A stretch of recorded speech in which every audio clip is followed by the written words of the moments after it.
In Ukraine, meanwhile, it is day 27 of Russia's invasion. The blitzkrieg has clearly failed, so Vladimir Putin has switched to plan B. Pound Ukraine into submission. Russian bombs are not just hitting Ukrainian buildings, they're also hitting Ukrainian morale, and that's what Putin is counting on, it seems. First, let's track the fighting. These satellite pictures should give you an image. They show the city of Mariupol. Huge columns of smoke can be seen rising from buildings. Craters mark where Russian missiles fell. Clearly, Mariupol is a prize for Putin. If he gets Mariupol, he can complete this land bridge. He will control the Sea of Azov. Putin's first step was to besiege the city. No luck. The residents continue to resist. Step 2 was a dire warning: surrender or face a barrage of rockets. Again, the Ukrainians were resolute. So now Putin has moved to step 3. Take a look at this.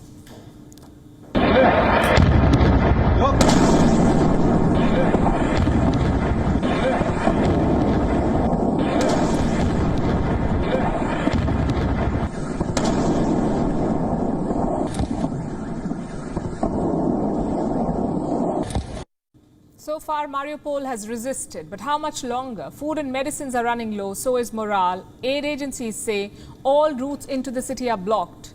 Clearly, the siege of Mariupol is entering its decisive phase. So is the battle for Kiev. On Monday, more rockets pounded the Ukrainian capital. The target? This shopping center. Take a look at what's left of it. Piles of debris, twisted metal and blocks of concrete. 8 people were killed in this rocket strike. Was this a legitimate target? Well, technically, no. A shopping mall is not a military asset. But Russia says it was housing rocket launchers. And like all Russian claims, there is no proof. Nonetheless, Kiev is tightening security. The mayor has announced a 35-hour curfew. Fewer people on the streets, fewer casualties. That's what Ukraine is hoping for. But it's not a permanent solution. Curfews cannot be endless. Sieges cannot run forever. So both Putin and Zelensky need a political solution. And I know what you're thinking. Putin can win this war. So why does he need a peace deal at all? Because the victory is coming at a huge cost. Let me show you an example from Kherson. It's a city in southern Ukraine. It was captured by Russia on the 3rd of March. But the residents of Kherson are pushing back. On Monday, they organized protests. They demanded the Russian occupiers to withdraw. In the end, Russian soldiers cracked down. They used tear gas and warning shots. Monday's protest was dispersed. But the next one may not be. What's happening in Kherson could be a template, a sneak peek into Russian occupation. So Vladimir Putin is shifting to his backup plan, use his military advantage to strike a deal. Because let's face it, Ukraine is not winning this war.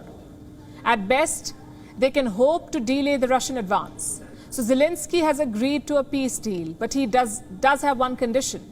Any concessions made by Ukraine will be subject to a referendum. To be honest, the issues of security guarantees, we are talking here about constitutional changes, change of Ukrainian law. Whatever happens, this will not be decided only by the president.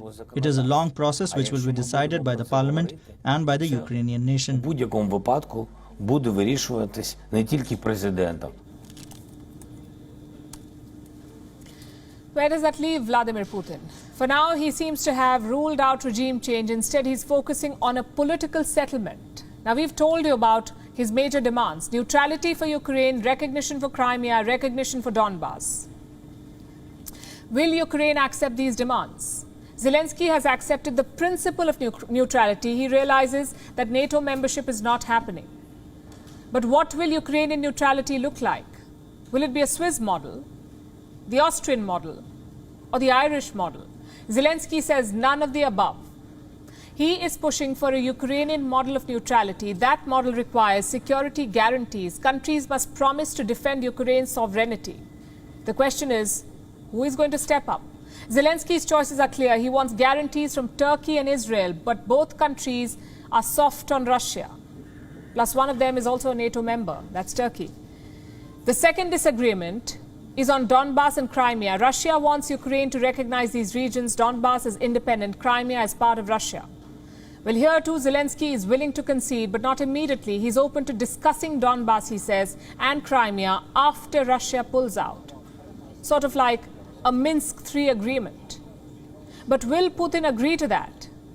He justified this war by claiming to liberate Donbass. His biggest military gains have been in the east. Will Putin sacrifice all of them? This question is also holding up the peace talks. And don't forget the sanctions. Any peace deal will require a rollback of sanctions. Just one problem. The sanctions have not been imposed by Ukraine. They've been imposed by the West. So America will also have to sign off on any peace deal that happens. And right now, they do not look interested. The West is more focused on shipping weapons, on funding an insurgency. A peace deal is not their priority. Because of that, the talks are lopsided. You have a rampant Russia on one side and a desperate and lonely Ukraine on the other. Each airstrike is putting more pressure on Volodymyr Zelensky. Each bombing is pushing him towards a peace deal. So Putin may not conquer or occupy Ukraine, but he still holds the advantage. And who knows, perhaps that was plan A all along. WION is now available in your country. Download the app now and get all the news on the move.